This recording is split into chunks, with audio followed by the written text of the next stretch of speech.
Je vous salue, chers frères et sœurs en Christ. Que le Seigneur vous bénisse. Amen.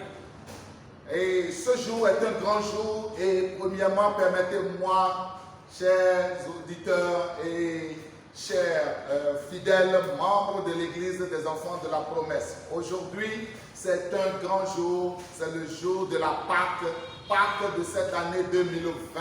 Et je suis venu, premièrement, vous souhaiter tous mes meilleurs vœux, toutes mes salutations pour cette journée de l'Éternel. La fête de Pâques est une grande fête. Que le Seigneur fasse que en vous et en chacun de nous ressuscite tout ce qui est mort. Tout ce que l'ennemi a tué, tout ce que des hommes ont tué, Amen. Et tout ce que nos comportements, sans que nous ne le sachions, avaient tué en Amen. nous. Que Dieu vous bénisse. Amen. Je salue également tous nos auditeurs, tous ceux qui nous suivent, tous nos spectateurs, ceux qui suivent sur les chaînes YouTube, sur Facebook et tous ceux qui sont en train de nous suivre sur notre chaîne EEP TV. Soyez bénis au nom de Jésus. Amen. Quel est le thème que le Seigneur m'a donné pour vous aujourd'hui? Le Seigneur m'a montré et m'a dit quelque chose de spécial qui va te bénir, qui va beaucoup t'aider dans ta marche chrétienne.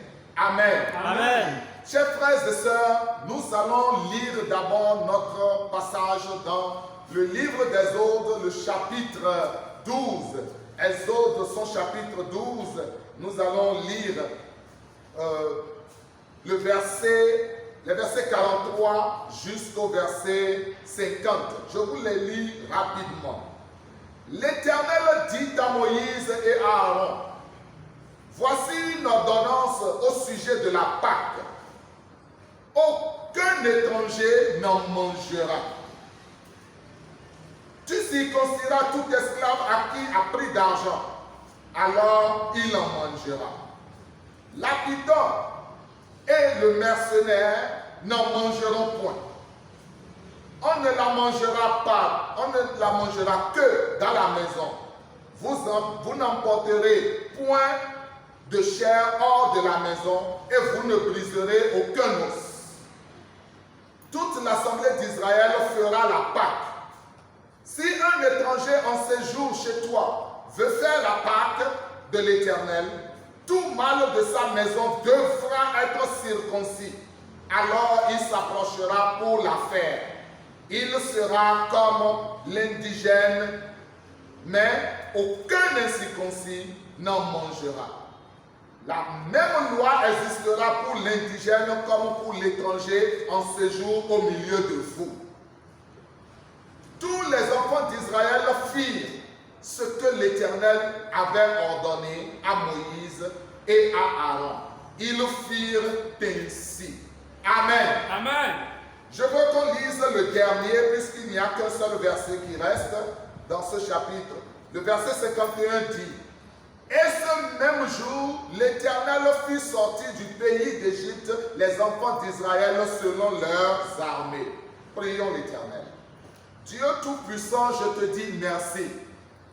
Tu nous aimes tellement et tu nous as gardés jusqu'à ce jour où nous célébrons aujourd'hui la résurrection du Fils de Dieu, l'une des plus grandes fêtes de l'Église qui donne la joie et qui marque la différence et surtout la victoire de Christ sur le monde et des enfants de Dieu dans le monde.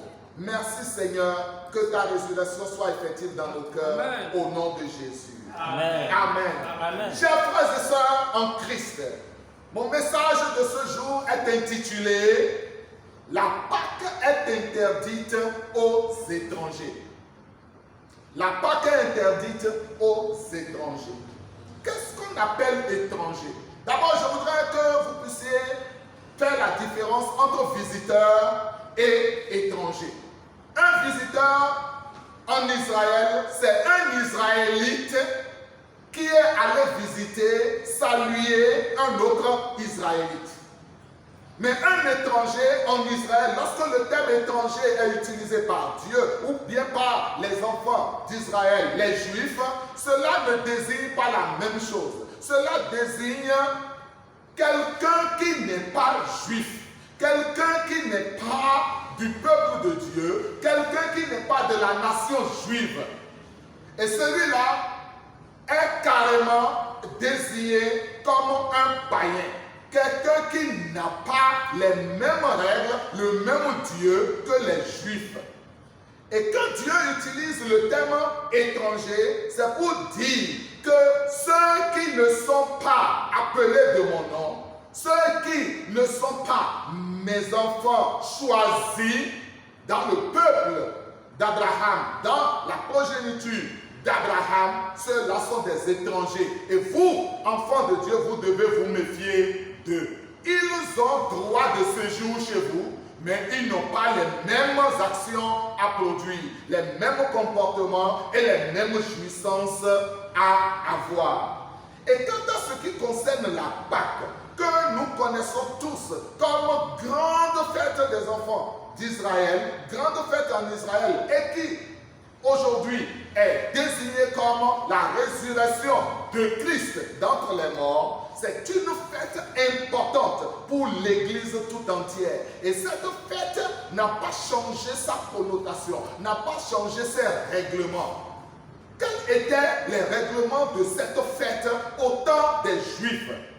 Dieu m'a mis à cœur de vous en parler, de vous parler de l'une de ces règles, de l'un de ces règlements. Notamment que les étrangers ne devraient pas célébrer ensemble avec les enfants d'Israël la Pâque. La Pâque était aussi désignée comme cette nourriture, donc l'animal étant immolé, la nourriture de la Pâque à consommer, et cette consommation n'est pas en fait à tout le monde. Donc des étrangers séjournant chez les enfants d'Israël ne devraient pas célébrer la fête avec eux. Qu'est-ce qui distinguait mes frères et sœurs, les Juifs des étrangers? Comment les connaissait-on? Comment reconnaissait-on un Juif et comment savait-il, sait-on que quelqu'un est étranger, est un non-Juif? Vous savez, dans le temps où Dieu a choisi Abraham comme père de sa nation choisie, il lui a dit que tout mâle devrait être circoncis. La circoncision est ce qui différenciait les enfants d'Israël des autres nations. Donc, un juif à sa naissance, quelques jours après sa naissance, lorsqu'il se fait que c'est un mâle, doit se faire circoncis. Et c'est une règle qui n'est pas à violer. Elle est inviolable. On ne doit pas passer à côté de cela. C'est important. Et c'est pourquoi Dieu dit ici qu'aucun incirconcis n'avait le droit de manger la Pâque avec les enfants d'Israël. La Pâque leur est interdite. Les étrangers ne peuvent pas fêter la Pâque. Mais aujourd'hui, la circoncision qui faisait la différence sur un juif est aujourd'hui une circoncision qui n'est plus physique, mais une circoncision spirituelle. Et la circoncision spirituelle se fait sans que l'on ne le sache, se fait à l'intérieur, se fait intérieurement. Amen. Et c'est pourquoi dans le Nouveau Testament, lorsque Dieu devrait parler à ses enfants, il leur a dit que le vrai juif n'est plus désormais celui qui est circoncis physiquement, selon la loi et selon la lettre. Mais lorsque nous lisons la parole de Dieu dans le livre de Romains, le chapitre 2, le verset 29, le Seigneur dit par la bouche de son serviteur l'apôtre Paul, il dit, je lis, mais le juif, c'est celui qui l'est intérieurement. Et la circoncision est celle du cœur, selon l'esprit et non selon la lettre. Amen. Amen. Donc la circoncision aujourd'hui est une circoncision spirituel. Et quiconque est aujourd'hui enfant de Dieu se réclame du peuple de Dieu, se réclame de la citoyenneté chrétienne céleste, doit être circoncis. Cette loi n'a pas changé. Seulement que la circoncision a changé de nature. Elle n'est plus une circoncision physique, mais une circoncision spirituelle. Et c'est celle du cœur.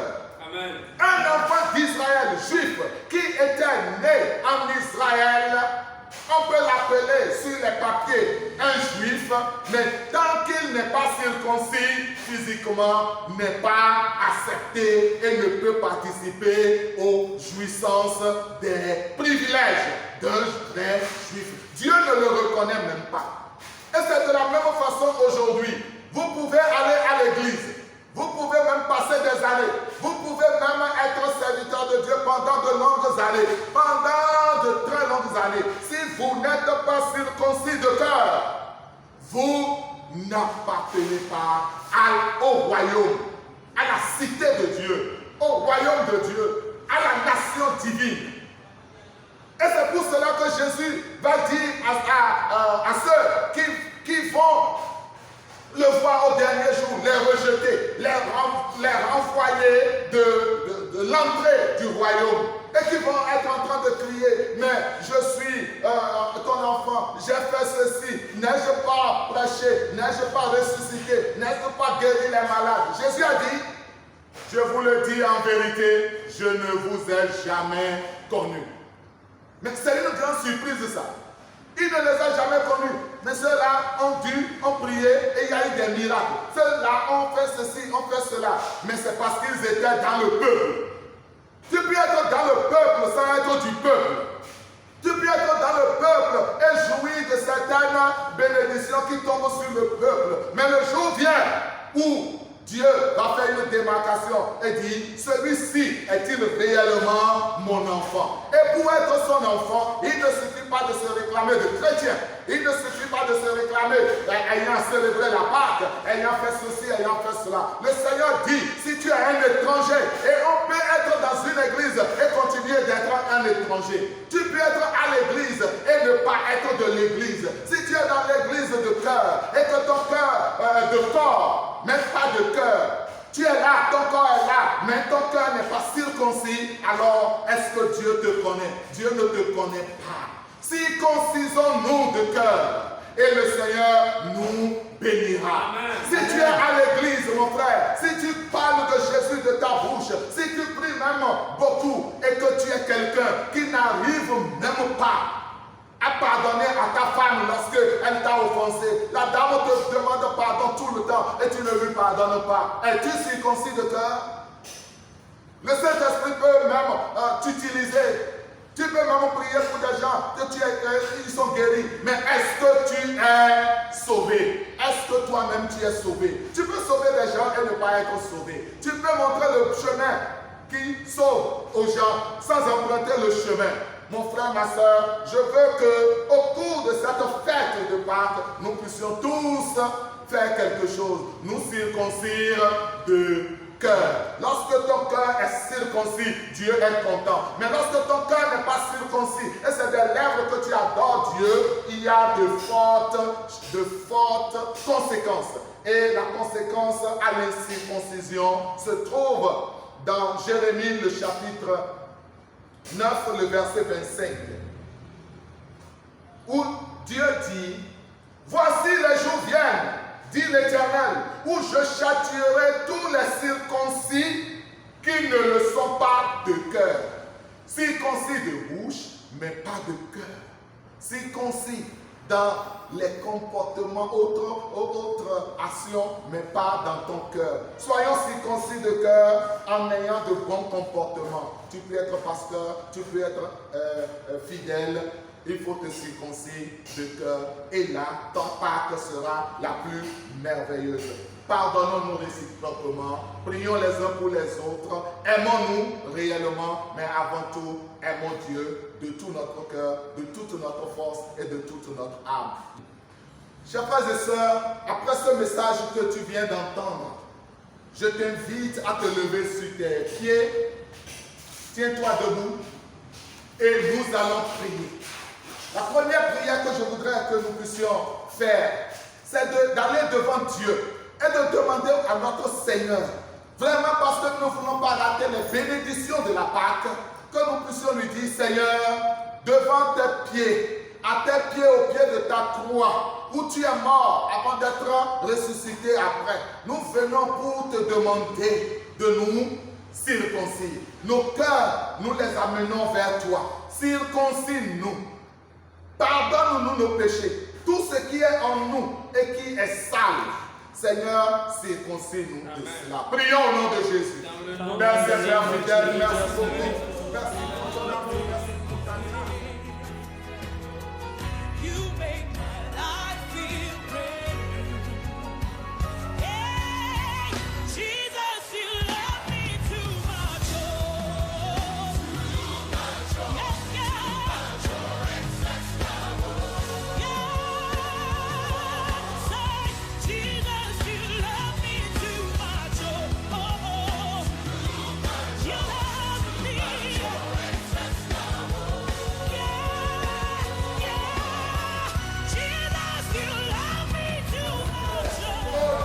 Jésus-Christ de Nazareth, nous avons prié. Amen. Frères et sœurs, je voudrais aussi que nous puissions prier. Nous puissions prier encore pour dire, la Pâque a des bénédictions. Et parce que ces bénédictions ne vont pas nous échapper, il faut que nous puissions être qualifiés à pouvoir en bénéficier. Donc nous allons prier pour dire, Seigneur, tout effet étranger qui se trouve en nous, tout esprit étranger qui se trouve dans notre église, dans notre cœur ou bien dans nos maisons, Seigneur, nous le chassons. Amen. Chassons les esprits étrangers au nom de Jésus. Tous les esprits étrangers.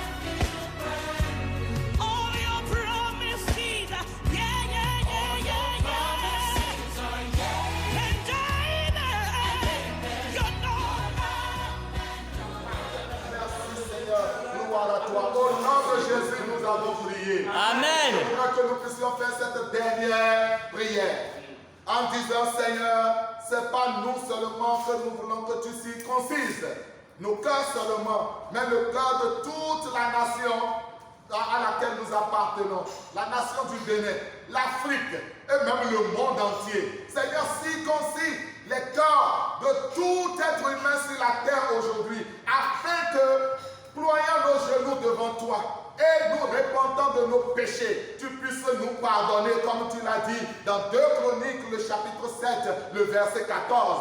Je guérirai son pays après lui avoir pardonné ses péchés. Seigneur, voici la prière. Tu vas dire, Seigneur, guéris le monde. Circoncis le monde. Amen. Afin que ton châtiment, afin que les pandémies puissent s'arrêter et que le coronavirus soit vaincu. Prions au nom de Jésus. Your love for me too much, excess love, oh. Hey, let me hear you say too much, oh. Yeah, yeah. Excess love, oh. Too much, oh. Too much, oh. Too much.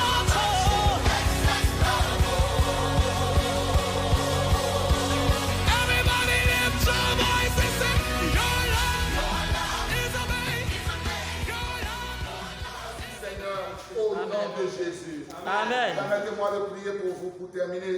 Père Saint-Père fidèle, merci beaucoup. Merci pour tout ce que tu fais pour nous. Merci pour ce que tu fais pour, Seigneur Dieu Tout-Puissant, tout le peuple chrétien. Merci parce que tu aimes également tous ceux qui ne te connaissent pas. Tu as dit l'étranger peut manger la Pâque à la seule condition qu'il accepte de se faire circoncis. Seigneur Dieu Tout-Puissant, donne-nous un cœur de chair à tout le monde. Cœur qui s'humilie, cœur qui se répand et cœur qui croit en Dieu. Et que tous soient circoncis au nom de Jésus. Amen. Amen. Soyez bénis, soyez bénis. À la prochaine. Que Dieu soit avec nous.